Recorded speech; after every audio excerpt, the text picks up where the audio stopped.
ಸಮಾಜಶಾಸ್ತ್ರದ ಎಲ್ಲ ವಿದ್ಯಾರ್ಥಿಗಳಿಗೆ ಹೃತ್ಪೂರ್ವಕವಾದಂಥ ಒಂದು ಸ್ವಾಗತವನ್ನು ಬಯಸ್ತಾ, ಆತ್ಮೀಯ ವಿದ್ಯಾರ್ಥಿಗಳೇ, ದ್ವಿತೀಯ PUCಯ ಸಮಾಜಶಾಸ್ತ್ರದ ಮೊದಲನೇ ಅಧ್ಯಾಯ ಭಾರತೀಯ ಸಮಾಜದ ನಿರ್ಮಾಣ ಹಾಗೂ ಜನಸಂಖ್ಯಾಶಾಸ್ತ್ರ. ಈ ಒಂದು ಅಧ್ಯಾಯ ಎಲ್ಲ ದೃಷ್ಟಿಯಿಂದಲೂ ಕೂಡ ಬಹಳ ಮಹತ್ವದ್ದು. ಪರೀಕ್ಷಾ ದೃಷ್ಟಿಯಿಂದ ಸುಮಾರು 26 ಅಂಕದ ಪ್ರಶ್ನೆಗಳನ್ನು ನಿಮಗೆ ಕೇಳ್ತಾರೆ. ಹಾಗಾಗಿ 8 ಅಧ್ಯಾಯದಲ್ಲಿ ಮೊದಲನೇ ಅಧ್ಯಾಯವಾಗಿರ್ತಕ್ಕಂಥ ಭಾರತೀಯ ಸಮಾಜದ ನಿರ್ಮಾಣ ಹಾಗೂ ಜನಸಂಖ್ಯಾಶಾಸ್ತ್ರ ಇದು ಬಹಳ ಪ್ರಮುಖವಾದಂಥ ಅಧ್ಯಯನ. ಈ ಅಧ್ಯಯನದಲ್ಲಿ ಬರತಕ್ಕಂಥ ಕೆಲವೊಂದು ವಿಚಾರಗಳನ್ನು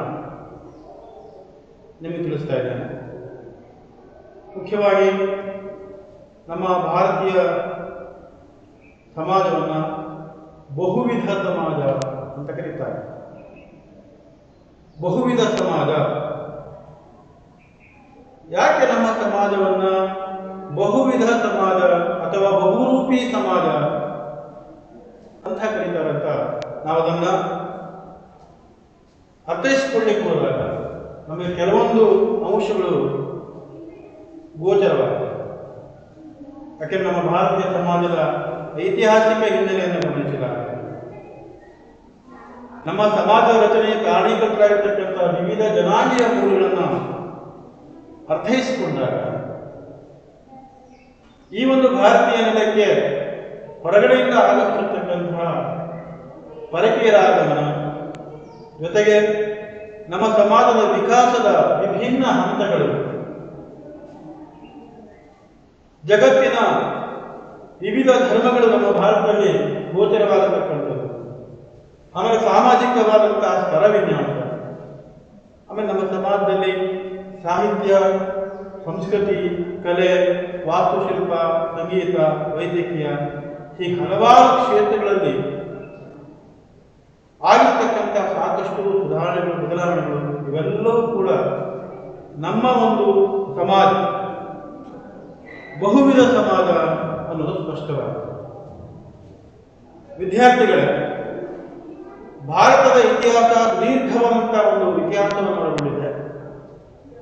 ಆ ದೀರ್ಘವಾದಂತಹ ಐತಿಹಾಸಿಕ ಅವಲೋಕನೆಯನ್ನ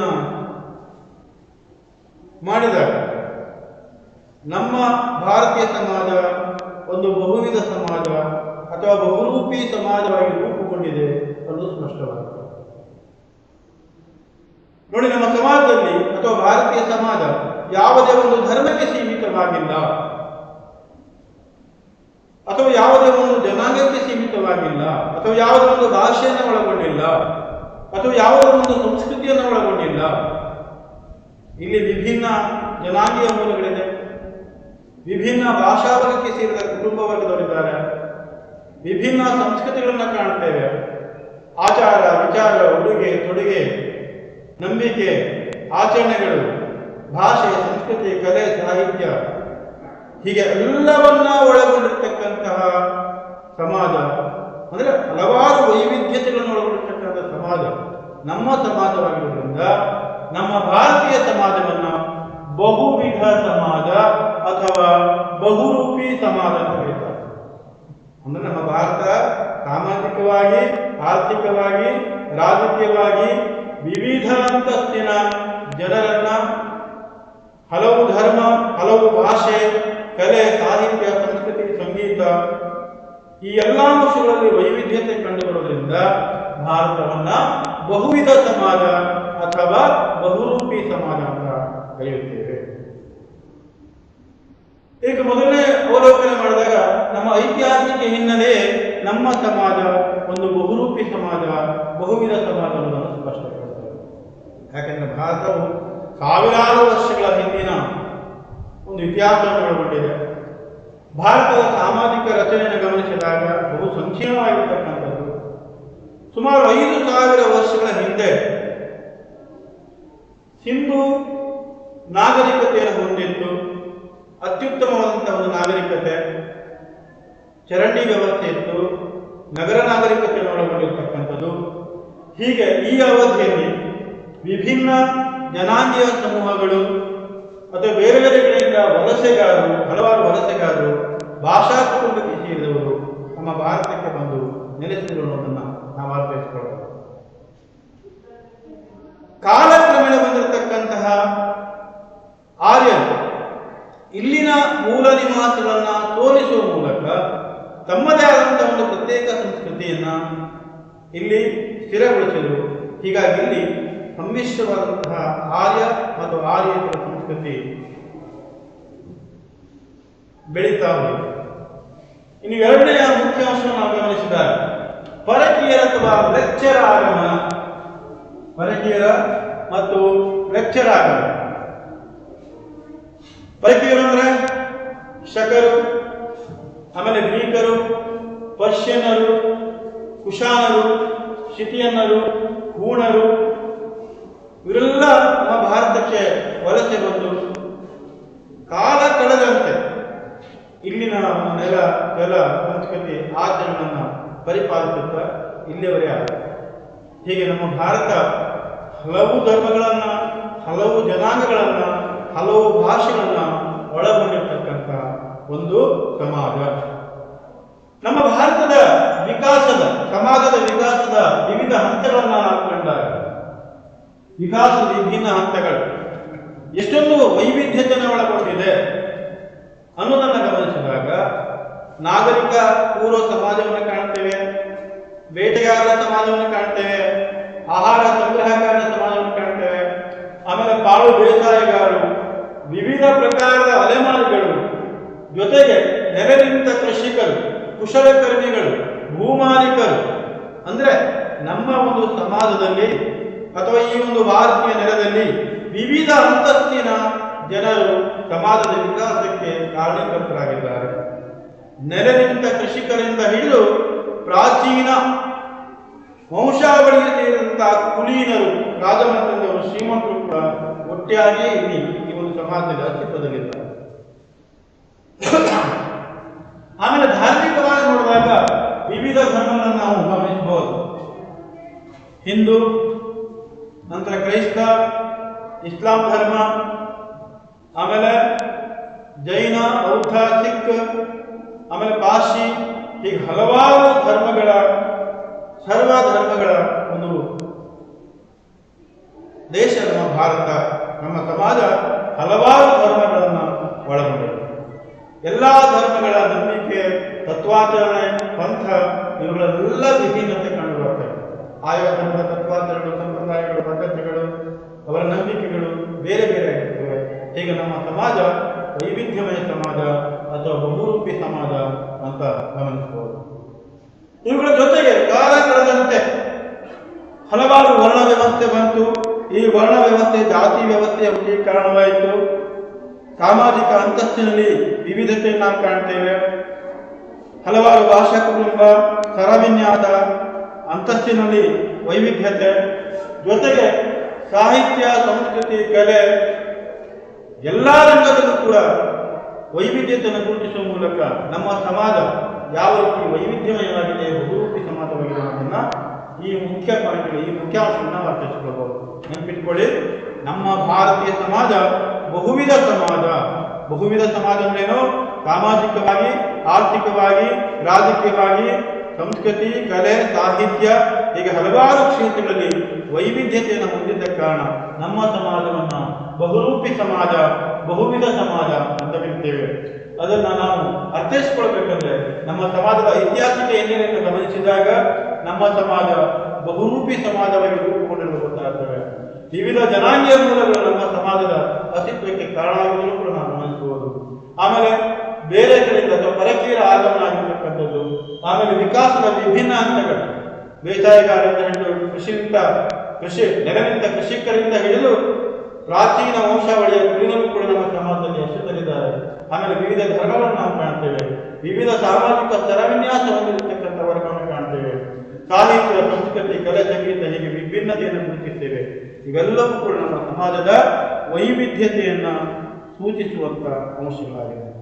ಹಾಗೆ ನೆನಪಿಟ್ಕೊಳ್ಳಿ, 2 ಅಂಕದ ಪ್ರಶ್ನೆ ಕೇಳಬಹುದು. ಭಾರತ ಬಹುವಿಧ ಸಮಾಜ ಎಂದು ಯಾಕೆ ಕರೆಯುತ್ತಾರೆ? ಅಥವಾ ಭಾರತವನ್ನ ಬಹುರೂಪಿ ಸಮಾಜ ಅಂತ ಯಾಕೆ ಕರೆಯುತ್ತಾರೆ?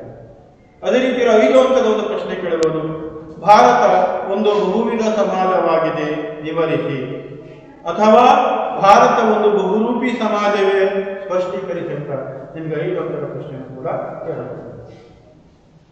ಹೀಗೆ ನಮ್ಮ ಸಮಾಜದ ಒಂದು ನಿರ್ಮಾಣ ರಚನೆಯನ್ನು ಗಮನಿಸ್ತಾ ಹೋದಾಗ ನಮಗೆ ಮತ್ತೆ ಕೆಲವೊಂದು ವಿಷಯಗಳು ಗೋಚರ ಆಗ್ತಾ ಹೋಗ್ತದೆ. ಮುಖ್ಯವಾಗಿ ನಮ್ಮ ಭಾರತೀಯ ಸಮಾಜದ ಜನಾಂಗೀಯ ಸಮೂಹಗಳು, ಭಾರತೀಯ ಸಮಾಜದಲ್ಲಿ ಸಾಕಷ್ಟು ಜನಾಂಗೀಯ ಸಮೂಹಗಳಿವೆ. ಆದರೆ ಎಸ್ ಸಿ ದುಬೆ ಅವರ ಪ್ರಕಾರ ಮುಖ್ಯವಾಗಿ ಡಾಕ್ಟರ್ BS ಗುಹಾರ್ ಅವರ ಪ್ರಮುಖವಾದಂತಹ 6 ಜನಾಂಗೀಯ ಸಮೂಹಗಳು ಅಧಿಕೃತ ಅನ್ನೋದಾಗಿ ಅವರು ಸ್ಪಷ್ಟಪಡಿಸಿದ್ದಾರೆ. ನೆನಪಿಟ್ಟುಕೊಳ್ಳಿ, ಬಹಳ ಮುಖ್ಯವಾಗಿರ್ತಕ್ಕಂಥ ಪ್ರಶ್ನೆ. ನಿಮಗೆ 1 ಅಂಕದ ಪ್ರಶ್ನೆ ಕೇಳಬಹುದು. ಭಾರತೀಯ ಒಂದು ಜನಾಂಗೀಯ ಸಮೂಹವನ್ನು ಹೆಸರಿಸಿ. ಅಥವಾ 2 ಅಂಕದ ಪ್ರಶ್ನೆ, ಭಾರತೀಯ ಜನಾಂಗೀಯ ಸಮೂಹಗಳಲ್ಲಿ 2ನ್ನು ಹೆಸರಿಸಿ. ಅಥವಾ 5 ಅಥವಾ 10 ಅಂಕದಲ್ಲೂ ಕೂಡ ಕೇಳಬಹುದು. ಭಾರತೀಯ ಜನಾಂಗೀಯ ಸಮೂಹಗಳನ್ನು ವಿವರಿಸಿ ಅಂತ ಹೇಳ್ತಾರೆ. ಹೀಗಾಗಿ ಇಲ್ಲಿ ಮುಖ್ಯವಾಗಿ ಡಾಕ್ಟರ್ BS ಗುಹಾರ್ ಅವರ ಜನಾಂಗೀಯ ಸಮೂಹವೇ ಅಧಿಕೃತ ಸಮೂಹ ಅನ್ನೋದಾಗಿ ಎಸ್ ಸಿ ದುಬೆಯವರು ತಿಳಿಯಪಡಿಸಿದ್ದಾರೆ. ಯಾಕಂದರೆ ಭಾರತ ಯಾವುದೋ ಒಂದು ಜನಾಂಗೀಯ ಮೂಲವನ್ನು ಹೊಂದಿಲ್ಲ, ಹಲವಾರು ಜನಾಂಗೀಯ ವೈವಿಧ್ಯತೆಯನ್ನು ನಾವು ಗುರುತಿಸಬಹುದು. ಅದಕ್ಕಾಗಿ ನಮ್ಮ ಭಾರತೀಯ ಸಮಾಜವನ್ನ ಮಾನವ ಜನಾಂಗಗಳ ಸಂಗ್ರಹಾಲಯ, ನೆನಪಿಟ್ಕೊಳ್ಳಿ, ಮಾನವ ಜನಾಂಗಗಳ ಸಂಗ್ರಹಾಲಯ ಅಂತ ನಮ್ಮ ಸಮಾಜವನ್ನ ಕರೆಯುತ್ತಾರೆ. ಭಾರತವನ್ನ ಮಾನವ ಜನಾಂಗಗಳ ಸಂಗ್ರಹಾಲಯ. ಈ ಜನಾಂಗೀಯ ಸಮೂಹಗಳನ್ನ ಗಮನಿಸಿದಾಗ ಪ್ರಮುಖವಾಗಿ 6 ಜನಾಂಗೀಯ ಸಮೂಹಗಳು ನೆನಪಿಟ್ಕೊಳ್ಳಿ. ಫಸ್ಟ್ ನಿಗ್ರಿಟೋ, ಪ್ರೊಟೋ-ಆಸ್ಟ್ರಲಾಯ್ಡ್, ಮುಂಗೋಲಾಯ್ಡ್, ಮೆಡಿಟರೇನಿಯನ್ ಅಥವಾ ದ್ರಾವಿಡರು, ಪಶ್ಚಿಮ ಬ್ರಾಕಿಸೇಫಾ, ವೆಸ್ಟರ್ನ್ ಬ್ರಾಕಿಸೇಫಾ, ನಾರ್ಡಿಕ್ ಅಥವಾ ಇಂಡೋ ಆರ್ಯನ್. ಮೊದಲ ಹಂತ ನೋಡಿದಾಗ ನಿಗ್ರಿಟೋ, ಪ್ರೊಟೋ-ಆಸ್ಟ್ರಲಾಯ್ಡ್, ನೆಕ್ಸ್ಟ್ ಮುಂಗೋಲಾಯ್ಡ್, ಮೆಡಿಟರೇನಿಯನ್, ದ್ರಾವಿಡರ್, ಭಾರತದ ಮೂಲ ನಿವಾಸಿಗಳು ಕೂಡ ಇವರನ್ನು ಕರೀತಾರೆ. ನಮ್ಮ ಭಾರತೀಯ ಸಮಾಜದ ನಾಗರಿಕತೆಗೆ ನಾಂದಿಯನ್ನ ಹಾಡಿದೆ. ನೆಕ್ಸ್ಟ್ ಪಶ್ಚಿಮ ಬ್ರಾಕಿಸೇಫಾ, ವೆಸ್ಟರ್ನ್ ಬ್ರಾಕಿಸೇಫಾ. ಇನ್ನು ನೆಕ್ಸ್ಟ್ ನಾರ್ಡಿಕ್ ಅಥವಾ ಇಂಡೋ ಆರ್ಯನ್. ಈ 6 ಜನಾಂಗೀಯ ಸಮೂಹಗಳು ಅತ್ಯಂತ ಪ್ರಮುಖವಾದ ಅಧಿಕೃತವಾದಂತಹ ಜನಾಂಗೀಯ ಸಮೂಹ ಅಂತ ಹೇಳಿಕೊಂಡು ದುಬೆ ಅವರ ಒಂದು ಅಭಿಪ್ರಾಯ. ಹೀಗಾಗಿ ಈ ಒಂದು ಪ್ರಶ್ನೆಯ ಬಗ್ಗೆ ಯಾವತ್ತೂ ಕೂಡ ನೆನಪಿಟ್ಕೊಳ್ಬೇಕು. ಭಾರತೀಯ ಪ್ರಮುಖ ಜನಾಂಗೀಯ ಸಮೂಹ ಅಂದರೆ ನಿಗ್ರಿಟೋ, ಪ್ರೊಟೋ-ಆಸ್ಟ್ರಲಾಯ್ಡ್, ಆಮೇಲೆ ಮುಂಗೋಲಾಯ್ಡ್, ಆಮೇಲೆ ಮೆಡಿಟರೇನಿಯನ್, ವೆಸ್ಟರ್ನ್ ಬ್ರಾಕಿಸೇಫಾ, ಆಮೇಲೆ ನಾರ್ಡಿಕ್ ಆರ್ ಇಂಡೋ ಆರ್ಯನ್. ಈಗ 6 ಜನಾಂಗೀಯ ಸಮೂಹಗಳ ಬಗ್ಗೆ ನೆನಪಿಟ್ಕೊಳ್ಳೋದು. ನಿಗ್ರಿಟೋಗಳು ಇವರು ಭಾರತದ ಅತ್ಯಂತ ಪ್ರಾಚೀನ ನಿವಾಸಿಗಳು. ಭಾರತ ಅತ್ಯಂತ ಪ್ರಾಚೀನ ನಿವಾಸಿಗಳು ನಿಗ್ರಿಟೋಗಳು. ಮುಖ್ಯವಾಗಿ ಇವರು ದಕ್ಷಿಣದಲ್ಲಿ ಕಾಡ, ಇರುಳ, ಪಣಿಯಂ ಮುಂತಾದ ಆದಿವಾಸಿಗಳು ಮತ್ತು ಅಂಡಮಾನದ ಓಂಗೆ ಮತ್ತು ಅಂಡಮಾನಗಳಲ್ಲಿ ಈ ನಿಗ್ರಿಟೋ ಜನಾಂಗದ ಸ್ಪಷ್ಟವಾದಂತಹ ಲಕ್ಷಣವನ್ನು ನಾವು ಕಂಡುಕೊಳ್ಳಬಹುದು. ನಿಗ್ರಿಟೋ ಜನಾಂಗದ ಸ್ಪಷ್ಟವಾದಂತಹ ಲಕ್ಷಣ ದಕ್ಷಿಣದಲ್ಲಿ ಕಾಡ, ಇರುಳ, ಪಣಿಯಂ ಮತ್ತು ಅಂಡಮಾನದ ಓಂಗೆ ಮತ್ತು ಅಂಡಮಾನಗಳಲ್ಲಿ ನಿಗ್ರಿಟೋಗಳ ಸ್ಪಷ್ಟವಾದಂತಹ ಲಕ್ಷಣವನ್ನು ನಾವು ಕಾಣಬಹುದು. ಆಮೇಲೆ ಉತ್ತರ ಭಾರತದಲ್ಲೂ ಕೂಡ ಅಂಗವೀನಾಗ ಸಮುದಾಯಗಳಲ್ಲಿ, ರಾಜಮಹಲ್ ಪರ್ವತದ ಕೆಲವೊಂದು ಪ್ರದೇಶಗಳಲ್ಲಿ ಅಲ್ಲಿರುವಂತಹ ಬಡಿಗಾ ಬುಡಕಟ್ಟಿನವರಲ್ಲೂ ಕೂಡ ನಿಗ್ರಿಟೋ ಜನಾಂಗದ ಲಕ್ಷಣವನ್ನು ನಾವು ಗುರುತಿಸಿಕೊಳ್ಳಬಹುದು. ಹೀಗಾಗಿ ಮೊದಲನೆಯ ಒಂದು ಜನಾಂಗೀಯ ಸಮೂಹವೆಂದರೆ ನಿಗ್ರಿಟೋ. ಈ ಒಂದು ಜನಾಂಗೀಯ ಲಕ್ಷಣವನ್ನು ಒಳಗೊಂಡಿರ್ತಕ್ಕಂಥ ಆದಿವಾಸಿ ಸಮುದಾಯ ಅಂದರೆ ದಕ್ಷಿಣದಲ್ಲಿ ಕಾಡರ್, ಇರುಳ, ಪಣಿಯನ್ ಮುಂತಾದ ಆದಿವಾಸಿ ಸಮುದಾಯ. ಇನ್ನು ಎರಡನೇ ಬರೋಣ, ಪ್ರೋಟೋ ಆಸ್ಟ್ರಲಾಯ್. ಇವರು ಸಂಖ್ಯಾತ್ಮಕವಾಗಿ ಸಾಕಷ್ಟು ಜನರಿದ್ದಾರೆ. ಪ್ರೋಟೋಸ್ಟಲಾಯ್ ಮಧ್ಯ ಭಾರತದ ಆದಿವಾಸಿಗಳಾಗಿರ್ತಕ್ಕಂತಹ ಸಂತಾನರು ಮುಂಡ, ಬಂಡ, ಬಿಲ್ಲ, ಬೈಗ ಮುಂತಾದ ಆದಿವಾಸಿ ಸಮುದಾಯಗಳಲ್ಲಿ ನಾವು ಪ್ರೋಟೋ ಆಸ್ಟ್ರಲಾಯ್ ಜನಾಂಗೀಯ ಲಕ್ಷಣವನ್ನು ಕಾಣಬಹುದು.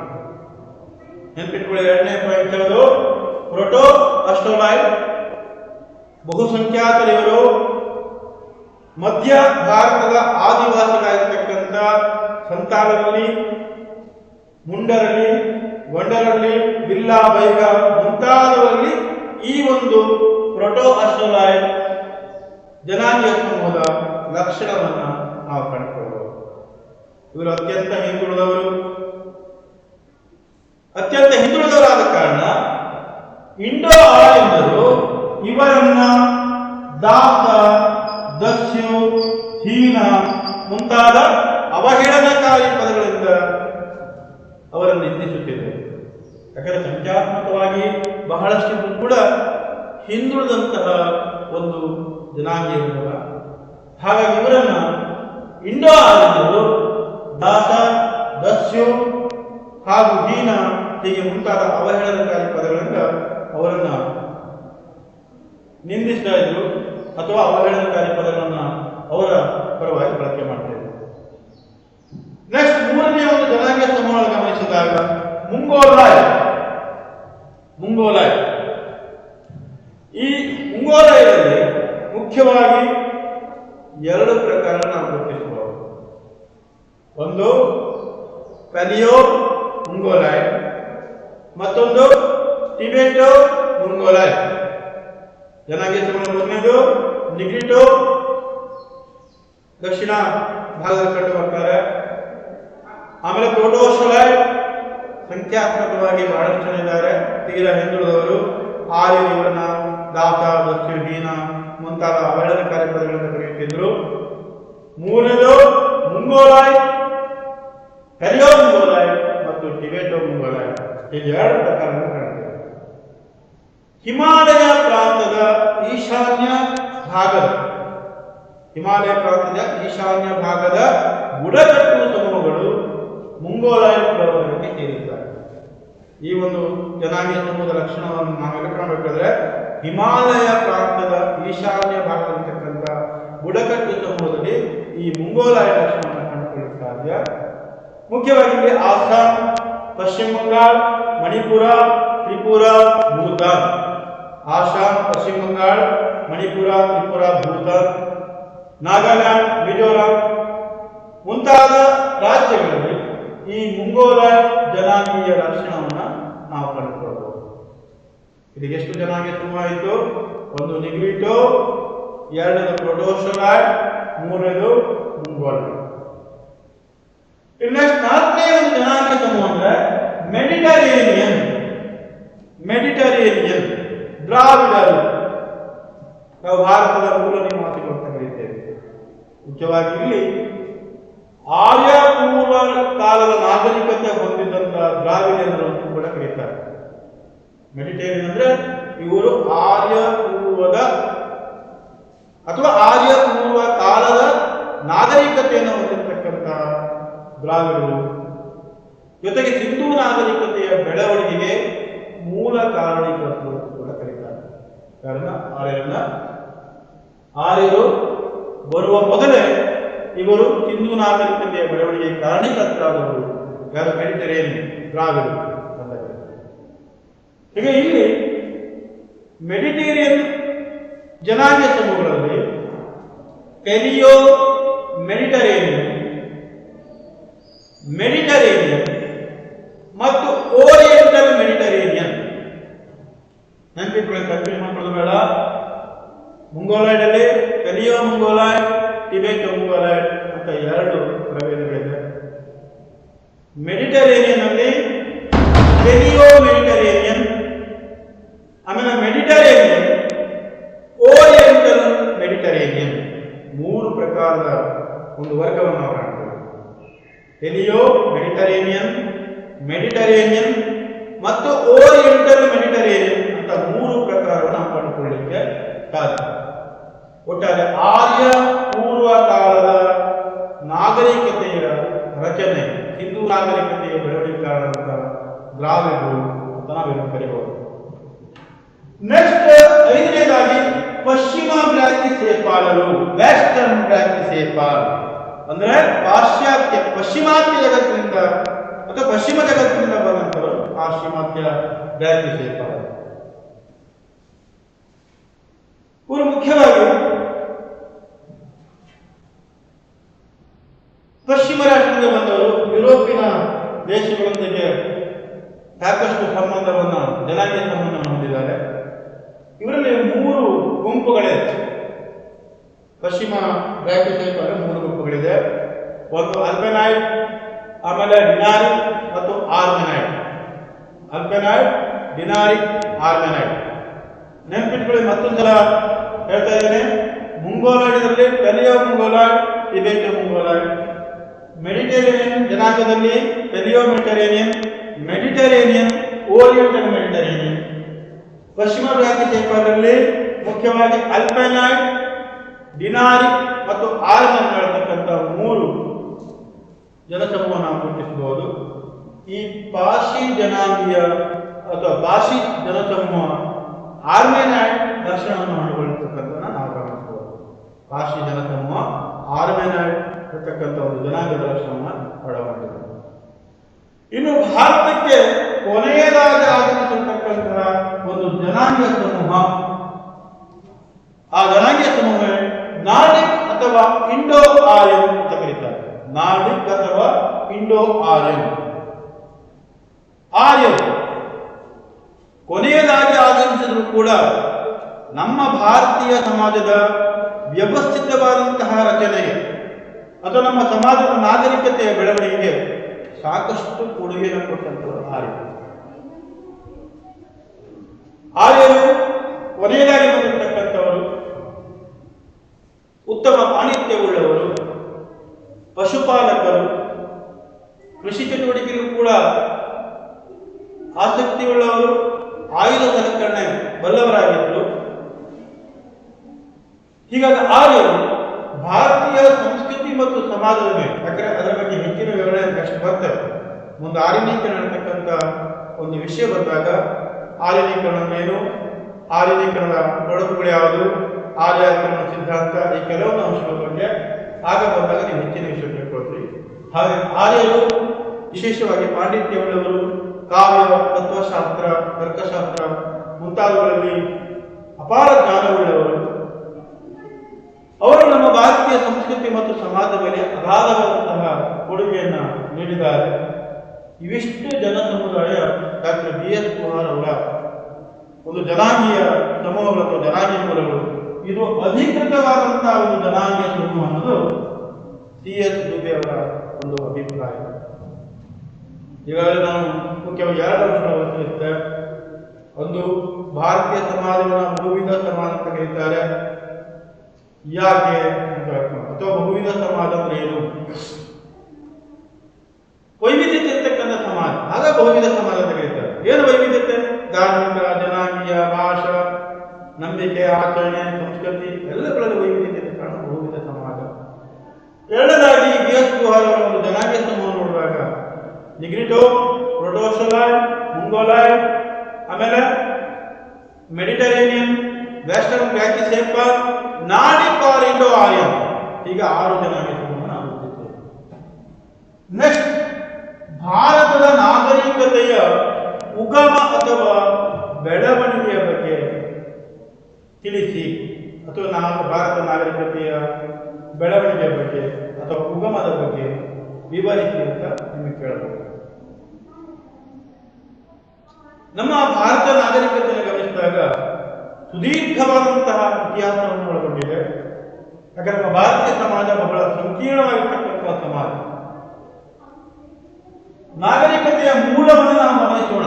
ನಾಗರಿಕತೆಯ ಮೂಲ, ಭಾರತ ನಾಗರಿಕತೆ ಸುಮಾರು ಕ್ರಿಸ್ತ ಕ್ರಿಸ್ತಪೂರ್ವ 3000 ಅವಧಿಯಲ್ಲಿ ಗಂಗಾ ಮತ್ತು ಸಿಂಧೂ ನದಿಯ ತಟಾಕದಲ್ಲಿ ಪ್ರಾರಂಭವಾಯಿತು.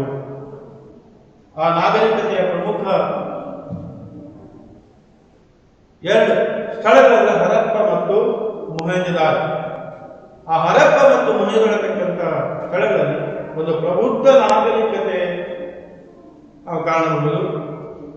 ಉತ್ತಮವಾದಂತಹ ಸೌಲಭ್ಯ, ಚರಂಡಿ ವ್ಯವಸ್ಥೆ, ನಗರ ನಾಗರಿಕತೆಯ ಒಂದು ನಿರ್ಮಾಣ, ವಿಶಾಲವಾದಂತಹ ರಸ್ತೆಗಳು, ಜೊತೆಗೆ ಶಿವಲಿಂಗ ಆರಾಧನೆ ಹಾಗೂ ಮಾತೃದೇವತೆಯನ್ನ ಪೂಜೆ ಮಾಡುವಂತಹ ಒಂದು ಅವಧಿಯಾಗಿತ್ತು. ಆ ಒಂದು ಅವಧಿಯಲ್ಲಿ ಪ್ರೊಟೋಸ್ಟಲಾಯ್ಡ್ರು, ಮೆಡಿಟರೇನಿಯನ್ರು, ಮುಂಗೋಲಾಯ್ಡ್, ಪ್ರೊಟೋಸ್ಟಲಾಯ್ಡ್ರು, ಮೆಡಿಟರೇನಿಯನ್ ಮತ್ತು ಮುಂಗೋಲಾಯ್ಡ್ ಈ 3 ಜನಾಂಗೀಯ ಸಮೂಹದವರು ಕೂಡ ಆಗ ವಾಸಿಸ್ತಾ ಇದ್ರು. ನೆನಪಿಟ್ಟುಕೊಳ್ಳಿ, ಕ್ರಿಸ್ತಪೂರ್ವ 3000 ವರ್ಷಗಳ ಹಿಂದೆ ಸಿಂಧು ಮತ್ತು ಗಂಗಾ ನದಿಯ ತಟಾಕದಲ್ಲಿ ಹರಪ್ಪ ಮತ್ತು ಮೊಹೆಂಜೊದಾರತಕ್ಕಂಥ ಒಂದು ಸ್ಥಳಗಳಲ್ಲಿ ಒಂದು ಪ್ರಬುದ್ಧ ನಾಗರಿಕತೆ ಪ್ರಾರಂಭವಾಯಿತು. ಅತ್ಯುತ್ತಮವಾದಂತಹ ಸೌಲಭ್ಯವನ್ನು ಒಳಗೊಂಡಿತ್ತು ಹಾಗೂ ಶಿವಲಿಂಗ ಆರಾಧನೆ, ಮಾತೃ ಪೂಜೆ ಕೂಡ ಇತ್ತು. ಪ್ರೊಟೋಸ್ಟಲಾಯ್ಡ್, ಮುಂಗೋಲಾಯ್ಡ್ ಮತ್ತು ಮೆಡಿಟರೇನಿಯನ್ ಜನಾಂಗ ಅಲ್ಲಿ ಅಸ್ತಿತ್ವದಿತ್ತು. ನಾಗರಿಕತೆ ಅಲ್ಲಿಂದ ಪ್ರಾರಂಭವಾಯಿತು ಅಂತ ನಾವು. ಆ ನಂತರ ಕೊನೆಯ ಒಂದು ಅವಧಿಗೆ ಬಂದಿರತಕ್ಕಂತಹ ನಾರ್ಡಿಕ್ ಜನಾಂಗ ಅಂದ್ರೆ ಆರ್ಯನೀಕರಣ ಪ್ರಕ್ರಿಯೆ. ಆರ್ಯರು ಮೂಲತಃ ಮಧ್ಯ ಏಷ್ಯಾದಿಂದ ಭಾರತಕ್ಕೆ ಬಂದು ಬಹಳ ಸುಸಂಸ್ಕೃತರು, ಪಶುಸಂಗೋಪನೆ ಹಿಡಿದವರು, ಕಾವ್ಯ, ತತ್ವ, ಸಾಹಿತ್ಯ, ತರ್ಕ ಮುಂತಾದವುಗಳಿಗೆ ಸಾಕಷ್ಟು ಅಪಾರ ಜ್ಞಾನ ಪಾಂಡಿತ್ಯವನ್ನು ಹೊಂದಿದ್ರು. ಇಲ್ಲಿ ಬಂದಂತಹವರು ತಾವೇ ಶ್ರೇಷ್ಠ ಅಂತ ಪರಿಗಣಿಸಿ ಇಲ್ಲಿರುವಂತಹ ಮೂಲ ನಿವಾಸಿಗಳನ್ನ ಸೋಲಿಸುವ ಮುಖಾಂತರ ತಮ್ಮದೇ ಆದಂತಹ ಸಂಸ್ಕೃತಿ, ತಮ್ಮದಾದಂತಹ ಅಧಿಕಾರವನ್ನು ಸ್ಥಾಪಿಸಿಕೊಳ್ಳಬೇಕು. ಕಾಲ ಕಳೆದಂತೆ ಮುಂದೆ ಪಶುಪಾಲನಾ ವೃತ್ತಿಯಿಂದ ಅವರ ಒಂದು ಚಟುವಟಿಕೆ ಕೃಷಿ ಅರ್ಥ ವ್ಯವಸ್ಥೆ ಅಂತ ಸಾಗ್ತಾ ಹೋಯಿತು. ಮುಂದೆ ಮುಂದೆ ಹೋದಾಗೆ ತನ್ನಿಂದಾನೆ ಎಲ್ಲ ಒಂದು ಕಡೆಗೆ ಆರ್ಯರು ಮತ್ತು ಆರ್ಯೇತರ ನಡುವೆ ಸಾಮರಸ್ಯ ಜೊತೆಗೆ ಸಂಘರ್ಷ ಇವೆರಡು ಆದ್ದನ್ನು ನಾವು ಗಮನಿಸಬಹುದು. ಸ್ಥಳೀಯರ ಅವಶ್ಯಕತೆ ಇರೋದ್ರಿಂದ ಎಲ್ಲ ಒಂದು ರೀತಿಯ ಆರ್ಯನೀಕರಣ ಪ್ರಕ್ರಿಯೆ ತೊಡಗಿರೋದನ್ನು ನಾವು ಗಮನಿಸಬಹುದು. ನೆಕ್ಸ್ಟ್ 3ನೇ ಸ್ಟೆಪ್ ಕೊಟ್ಟರೆ ಹಿಂದೂ ಧರ್ಮ ತತ್ವಶಾಸ್ತ್ರಗಳ ಒಂದು ಸಾಹಿತ್ಯ ಬೆಳವಣಿಗೆ. ನಮ್ಮ ಸಮಾಜವನ್ನು ಗಮನಿಸ್ತೇವೆ. ಮುಖ್ಯವಾಗಿ ನಮ್ಮ ಭಾರತೀಯ ಒಂದು ಸಮಾಜ ಅಥವಾ ನಾಗರಿಕತೆ ಯಾವ ರೀತಿ ಉಗಮಗೊಳ್ತಾ ಇದೆ, ನಾಗರಿಕತೆಯ ಮೂಲ ಹೇಗೆ ಅನ್ನೋದನ್ನು ಅರ್ಥೈಸಿಕೊಂಡಿದ್ವಿ. ಆರ್ಯನರ ಆಗಮನ ಆಯಿತು. ಇಲ್ಲಿ ಇರುವಂತಹ ಮೂಲ ನಿವಾಸಿಗಳನ್ನು ಸೋಲಿಸಿ ತಮ್ಮದಂತಹ ಸಂಸ್ಕೃತಿಯ ಪ್ರಭಾವವನ್ನು ಬೀರಿದರು. ಆಮೇಲೆ ಸಾವಕಾಶವಾಗಿ ಆರ್ಯ ಸಂಸ್ಕೃತಿ ಬೆಳೆದಂತೆ ಹಿಂದೂ ಧರ್ಮದ ಒಂದು ವಿಕಾಸವೂ ಕೂಡ ಆಯಿತು. ಆರ್ಯರು ಮೊದಲು ಪ್ರಕೃತಿ ದೇವತೆಗಳನ್ನು ಪೂಜಿಸ್ತಾ ಇದ್ರು. ಇದೇ ವೇಳೆಗೆ ಹಿಂದೂ ಧರ್ಮದ ವಿಕಾಸವೂ ಕೂಡ ಆಯಿತು. ಅನೇಕ ಋಷಿಮುನಿಗಳ ತಪಸ್ಸಿನ ಫಲವಾಗಿ ವೇದಗಳು, ಉಪನಿಷತ್ತುಗಳು ಹುಟ್ಟುಕೊಳ್ತು. ಹೇಳಿರ್ಬೋದು, ವೇದಗಳು ಋಗ್ವೇದ, ಯಜುರ್ವೇದ, ಸಾಮವೇದ, ಅಥರ್ವವೇದ, ಹೀಗೆ ಹಲವಾರು ವೇದಗಳನ್ನು ತಿಳ್ಕೊಂಡಿದ್ರಿ. ಉಪನಿಷತ್ತುಗಳನ್ನು ಕೂಡ ಹಿಂಗೆ ತಿಳ್ಕೊಂಡಿದ್ರಿ. ಆಮೇಲೆ ಭಾರತೀಯ ಸಮಾಜಕ್ಕೆ ಗಾಢವಾದಂತಹ ಪ್ರಭಾವ ಬೀರತಕ್ಕಂಥ ರಾಮಾಯಣ ಮತ್ತು ಮಹಾಭಾರತ ಕೂಡ ಅಸ್ತಿತ್ವಕ್ಕೆ ಬಂತು. ಆಮೇಲೆ ಭಗವದ್ಗೀತೆ, ಪುರಾಣಗಳ ಸೃಷ್ಟಿ ಆಯಿತು. ಮನುವಿನ ಮನುಸ್ಮೃತಿ, ಕೌಟಿಲ್ಯನ ಅರ್ಥಶಾಸ್ತ್ರ ಇವೆಲ್ಲವೂ ಕೂಡ ನಮ್ಮ ಸಮಾಜದ ಸಂರಚನೆ ಮೇಲೆ, ನಮ್ಮ ಸಮಾಜದ ನಾಗರಿಕತೆಯ ಬೆಳವಣಿಗೆ ಮೇಲೆ ಸಾಕಷ್ಟು ಪ್ರಭಾವ ಬೀರುವುದನ್ನು ನಾವು ನಾಗರಿಕತೆಯ ಮೂಲ ಜೊತೆಗೆ ಆಧುನೀಕರಣ ಪ್ರಕ್ರಿಯೆ ಅಲ್ಲ. ಆಧುನೀಕರಣ ಪ್ರಕ್ರಿಯೆ ಅಂತ ಹಿಂದೂ ಧರ್ಮದ ಒಂದು ಬೆಳವಣಿಗೆ ಆದ್ದು, ತತ್ವಶಾಸ್ತ್ರದ ಸಾಹಿತ್ಯದ ಬೆಳವಣಿಗೆಯನ್ನು ಗಮನಿಸಬಹುದು. ಹೀಗೆ ಕಾಲ ಕಳೆದಂತೆ ಸಾವಕಾಶವಾಗಿ ಕ್ರೈಸ್ತರ ಒಂದು ಆಗಮನ ಆಯಿತು. ಭಾರತಕ್ಕೆ ಕ್ರೈಸ್ತ ಧರ್ಮದ ಒಂದು ಪ್ರಭಾವ. ಅದು ನಮ್ಮ ಸಮಾಜ ಸಾಕಷ್ಟು ಬದಲಾವಣೆ ಆಗ್ತಿದೆ. ನಾಗರಿಕತೆ ಹುಟ್ಟುಕೊಂಡಿದೆ, ಆರ್ಯರ ಆಗಮನ ಆಗಿದೆ, ವಿಶೇಷವಾದಂತಹ ಸಂಸ್ಕೃತಿಯ ಪ್ರಭಾವ ನಮ್ಮ ಸಮಾಜ ಮೇಲೆ ಬೀರಿದೆ. ಅದೇ ಬದಲಿ ಹಿಂದೂ ಧರ್ಮದ ವಿಕಾಸ ಆಗಿದೆ, ತತ್ವಶಾಸ್ತ್ರಗಳ ಬೆಳವಣಿಗೆ ಆಗಿದೆ, ಸಾಹಿತ್ಯದ ಬೆಳವಣಿಗೆ ಆಗಿದೆ, ಮಹಾಕಾವ್ಯಗಳ ಸೃಷ್ಟಿಯಾಗಿದೆ, ಭಗವದ್ಗೀತೆ ರಚನೆಯಾಗಿದೆ. ಇವುಗಳ ಜೊತೆಗೆ ಎಲ್ಲೋ ಒಂದು ಕಡೆಗೆ ಹಿಂದೂ ಧರ್ಮದಲ್ಲಿರ್ತಕ್ಕಂಥ ಕಾಠಿಣ್ಯತೆಯ ವಿರುದ್ಧ ಸಿಡಿದೆದ್ದು ಜೈನ ಮತ್ತು ಬೌದ್ಧ ಧರ್ಮಗಳ ಬೆಳವಣಿಗೆ ಆದ್ದನ್ನು ನಾವು ಗಮನಿಸಬಹುದು. ನಾಗರಿಕತೆ, ಆರ್ಯರ ಒಂದು ಪ್ರಭಾವ, ಹಿಂದೂ ಧರ್ಮದ ಒಂದು ವಿಕಾಸ, ಜೈನ ಧರ್ಮ ರಚನೆ ಆಯಿತು, ಬೌದ್ಧ ಧರ್ಮ ಉಟ್ಕೊಳ್ತು. ಆಮೇಲೆ ಹಿಂದೂ ಮತ್ತು ಇಸ್ಲಾಂ ಧರ್ಮದ ಕೆಲವು ತತ್ವಗಳನ್ನು ಒಳಗೊಂಡಿರ್ತಕ್ಕಂತಹ, ಯಾಕಂದ್ರೆ ಈ ಹಿಂದೂ ಅನ್ನುವಂತಹ ಪದವನ್ನ ಪರಿಚಯಿಸಿದವರೇ ಅರಬರು. ಸುಮಾರು 8ನೇ ಶತಮಾನದಲ್ಲಿ ಅರಬರು ಈ ಹಿಂದೂ ನಾಗರಿಕತೆ ಇದ್ದ ಕಾರಣ ಆ ಹಿಂದೂ ಹೇಳುವಂತಹ ಪದವನ್ನ ಹಿಂದೂ ಅಂತ ಪರಿಚಯಿಸಿದವರೇ ಅರಬರು. ಹೀಗಾಗಿ ಹಿಂದೂ ಧರ್ಮ ವಿಕಾಸ ಹೊಂದುವಂತ ಅಲ್ಲಿರುವಂತಹ ಕಾಠಿಣ್ಯತೆಯ ವಿರುದ್ಧ ಜೈನ ಮತ್ತು ಬೌದ್ಧ ಧರ್ಮ ಹುಟ್ಟುಕೊಳ್ತು. ಆಮೇಲೆ ಹಿಂದೂ ಧರ್ಮ ಮತ್ತು ಇಸ್ಲಾಂ ಧರ್ಮದ ಕೆಲವು ತತ್ವಗಳನ್ನು ಒಳಗೊಂಡಂತಹ ಸಿಖ್ ಧರ್ಮ ಕೂಡ ಬೆಳೆಯಿತು. ಹೀಗೆ ನಮ್ಮ ಸಮಾಜದ ಒಂದು ನಾಗರಿಕತೆ ರಚನೆ ಯಾವ ರೀತಿ ಬೆಳವಣಿಗೆ ಇಂತಹ ಅವಧಿಯಲ್ಲಿ ಭಾರತಕ್ಕೆ ಕ್ರೈಸ್ತ ಧರ್ಮದ ಪರಿಚಯ ಆಯಿತು. ಕ್ರಿಶ 50ರಲ್ಲಿ ಸಂತ ಥಾಮಸ್ ಮತ್ತು ಸಂತ ಬಾರ್ತಲೋಮಿಯೋ ಇವರು ಭಾರತಕ್ಕೆ ಕ್ರೈಸ್ತ ಧರ್ಮವನ್ನು ಪರಿಚಯಿಸಿದರು. ಸಾವಕಾಶವಾಗಿ ಈ ಸಮಾಜದಲ್ಲಿರ್ತಕ್ಕಂಥ ಕೆಲವೊಂದು ದುರ್ಬಲ ವರ್ಗಗಳನ್ನು ಗುರುತಿಸಿ ಅವರಿಗೆ ಉಚಿತವಾದಂತಹ ಸೇವೆ, ಆರೋಗ್ಯ ಸೇವೆ, ಶಿಕ್ಷಣ ಸೇವೆ ಅಥವಾ ಕ್ರೈಸ್ತ ಮಿಷನರಿಗಳ ಮೂಲಕ ಇಲ್ಲಿರುವಂತಹ ಭಾರತೀಯರನ್ನ ಕ್ರೈಸ್ತ ಧರ್ಮಕ್ಕೆ ಮತಾಂತರಗೊಳಿಸತಕ್ಕಂಥ ಪ್ರಕ್ರಿಯೆ ನಡೆಯಿತು. ಸರಿಯಾಗಿ ನಮ್ಮ ಸಮಾಜದ ನಾಗರಿಕತೆಯನ್ನು ಅರ್ಥೈಸಿಕೊಳ್ಳಿ. ನಾಗರಿಕತೆಯ ಮೂಲ ಸಿಂಧು ನಾಗರಿಕತೆ ಹರಪ್ಪ ಮತ್ತು ಮೊಹೆಂಜೊದಾರೊಗಳಲ್ಲಿ ಪ್ರೊಟೋಸೊಲಾಯ್ಡ್, ಮುಂಗೊಲಾಯ್ಡ್ ಮತ್ತು ಮೆಡಿಟರೇನಿಯನ್ ಜನಾಂಗದ ಅಸ್ತಿತ್ವ ನಾವು ಕಾಣ್ತೇವೆ. ನಂತರ ಆರ್ಯರ ಆಗಮನ ಆಯಿತು, ಸಂಸ್ಕೃತಿಯ ವಿಶೇಷ ಪ್ರಭಾವ ನಮ್ಮ ಸಮಾಜದ ಮೇಲೆ ಆಗಿದೆ. ಆಮೇಲೆ ಹಿಂದೂ ಧರ್ಮದ ವಿಕಾಸ ಆಯಿತು, ಸಾಹಿತ್ಯಿಕ ಬೆಳವಣಿಗೆ ಆಯಿತು, ಜೊತೆಗೆ ಕ್ರೈಸ್ತ ಧರ್ಮದ ಪರಿಚಯ ಆಯಿತು. ಕ್ರಿಶ 50ರಲ್ಲಿ ಸಂತ ಥಾಮಸ್ ಮತ್ತು ಸಂತ ಬಾರ್ತಲೋಮಿಯವರಿಂದ ನಮ್ಮ ಭಾರತಕ್ಕೆ ಕ್ರೈಸ್ತ ಧರ್ಮದ ಪರಿಚಯ ಆಯಿತು. ಇಲ್ಲಿರುವಂತಹ ದುರ್ಬಲ ವರ್ಗಗಳ ಏಳಿಗೆಗೆ ಸಾವಕಾಶವಾಗಿ ಕ್ರೈಸ್ತ ಮಿಷನ್ಗಳ ಸ್ಥಾಪನೆ, ಶಿಕ್ಷಣ ಸೇವೆ, ವೈದ್ಯಕೀಯ ಸೇವೆ, ಅನಾಥಾಶ್ರಮ ಇವುಗಳ ಮೂಲಕ ಭಾರತೀಯರನ್ನ ಕ್ರೈಸ್ತ ಧರ್ಮಕ್ಕೆ ಮತಾಂತರ ಮಾಡತಕ್ಕಂತಹ ಪ್ರಕ್ರಿಯೆ ನಡೆಸಿದೆ. ಅವರ ಸಾವಕಾಶವಾಗಿ ಇಸ್ಲಾಂ ಧರ್ಮ ಕ್ರಿಶ 8ನೇ ಶತಮಾನದಲ್ಲಿ ಮುಸಲ್ಮಾನರು ಭಾರತದ ಸಿಂಧ್ ಪ್ರಾಂತದಲ್ಲಿ ಕಾಣಿಸಿಕೊಂಡರು. ಪ್ರಾರಂಭದಲ್ಲಿ ಇವರು ಆಕ್ರಮಣ ಮನೋಭಾವನೆ ಹೊಂದಿದ್ರು. ಇಲ್ಲಿರುವಂತಹ ಆಡಳಿತರ ಒಂದು ಸಹಕಾರದಿಂದ ಸಾವಕಾಶವಾಗಿ ವ್ಯಾಪಾರವನ್ನು ಮಾಡ್ತಾ ಮತಾಂತರ ಪ್ರಕ್ರಿಯೆಯನ್ನ ಮಾಡಲಿಕ್ಕೆ ಪ್ರಾರಂಭಿಸಿದರು. ಹಲವು ಅಂಶಗಳನ್ನು ಗುರುತಿಸಬಹುದು. ಆಕ್ರಮಣಕಾರಿ ರೀತಿಯ ಮೂಲಕ ಮತಾಂತರಗೊಳಿಸಿದ್ರು ಅನ್ನೋದು ಕೆಲವರ ಅಭಿಪ್ರಾಯ. ಇನ್ನು ಕೆಲವರು ಇಲ್ಲ, ಶಾಂತಿ ಸಹನೆಯ ಮೂಲಕ, ಮನ ಒಲಿಸುವ ಮೂಲಕ ಮತಾಂತರ ಪ್ರಕ್ರಿಯೆ ನಡೆಯಬೇಕು.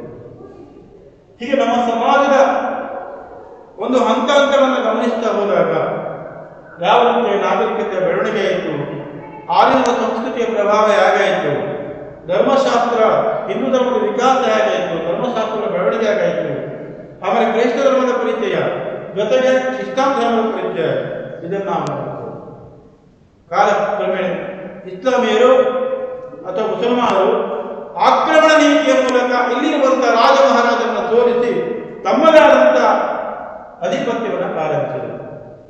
ಆಗ ನಮ್ಮ ಸಮಾಜಕ್ಕೆ ಸಾಕಷ್ಟು ಕೊಡುಗೆಯನ್ನು ಕೊಟ್ಟಿದ್ದಾರೆ.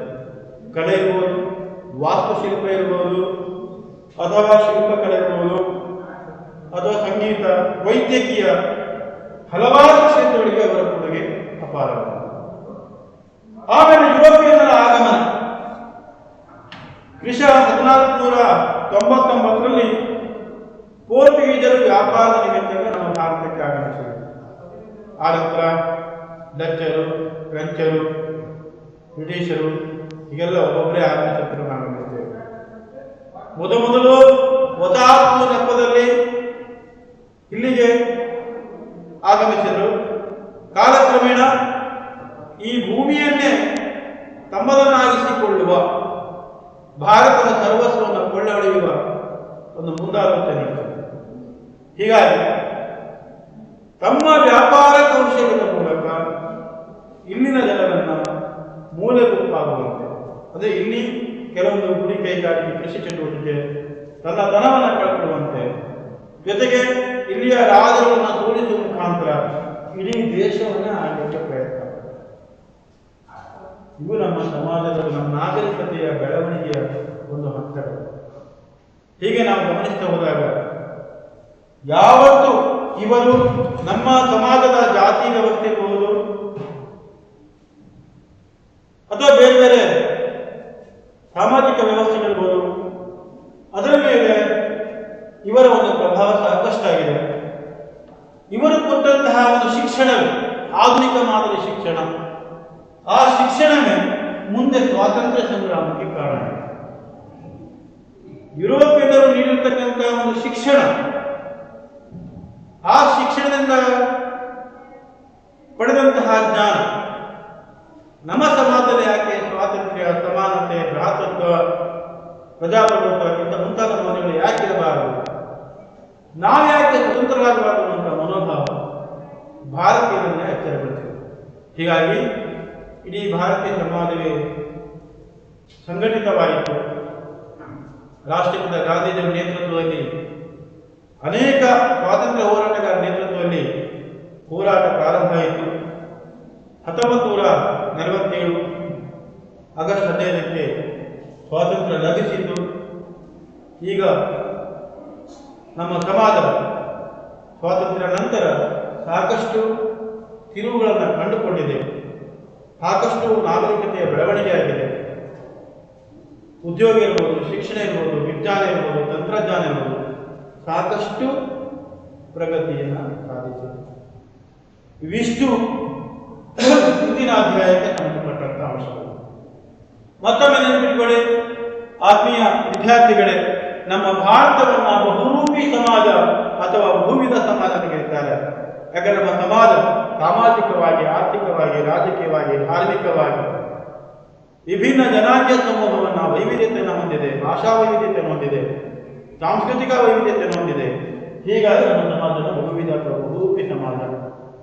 ಒಂದು 5 ಅಂಕದ ಪ್ರಶ್ನೆಗಳನ್ನು ಕೇಳಿದಾಗ ಈ 5 ಪಾಯಿಂಟ್ಗಳನ್ನ ನೀವು ಇಲ್ಲಿ ಬರ್ತಕ್ಕಂಥ ಹಲವಾರು ಪಾಯಿಂಟ್ಗಳನ್ನು ವಿವರಣೆ ಮಾಡಬೇಕಾಗ್ತದೆ.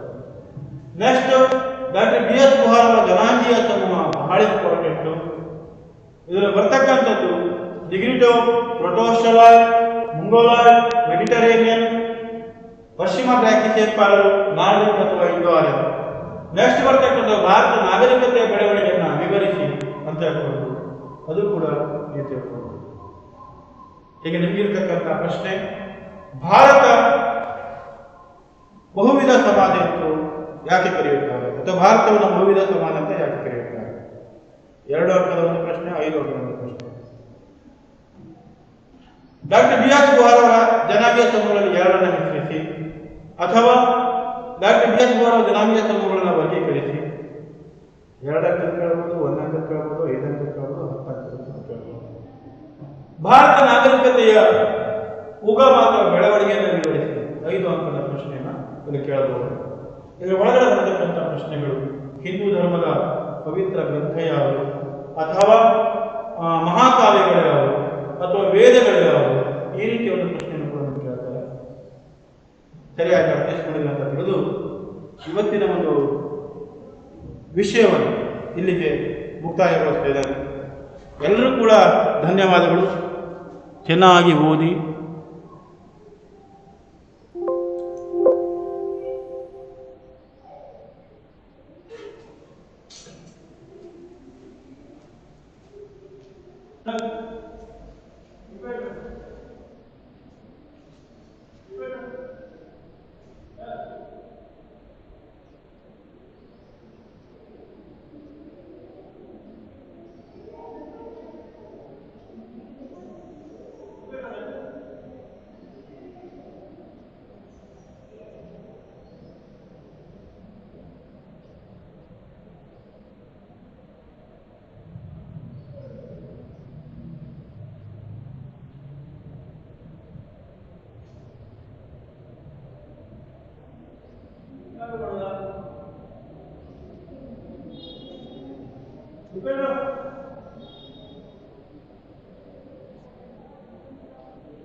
ಚೆಕ್ ಮಾಡ್ತಾ ಇದ್ದೇವೆ.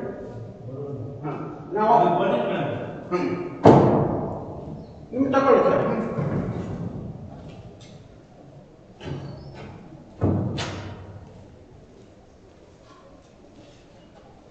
ಆಫ್ ಮಾಡ್ತೇನೆ, ನಾ ಮಾಡ್ಕೊಳ್ಳೋದು ಬರೋದು ಇಲ್ಲ. ಕಟ್ ಮಾಡ್ತಾರಲ್ಲ.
ಶುರು ಮಾಡ್ತೀರಿ ನೀವು? ಸ್ಟಾರ್ಟ್ ಮಾಡ್ಕೊಳ್ಳಿಲ್ಲ. ಕದಡಿದ ಸಲಿಲಂ ತಿಳಿಬಂದದೆ. ಈ ಪಾಠವನ್ನು ನಾವೀಗ ಶುರು ಮಾಡಲಿಕ್ಕಿದ್ದೀವಿ. ಎಲ್ಲರೂ ಏನು ಮಾಡಿ, ಜಸ್ಟ್ ಬೇಗ ಬೇಗ ಪಟ್ಟಿ ತೆಗೆದು ಪುಸ್ತಕ ಮಾಡ್ತಿಟ್ಕೊಂಡು ಕೂತ್ಕೊಳ್ಳಿ. ಸ್ಟಾರ್ಟ್ ಮಾಡಬೇಕು.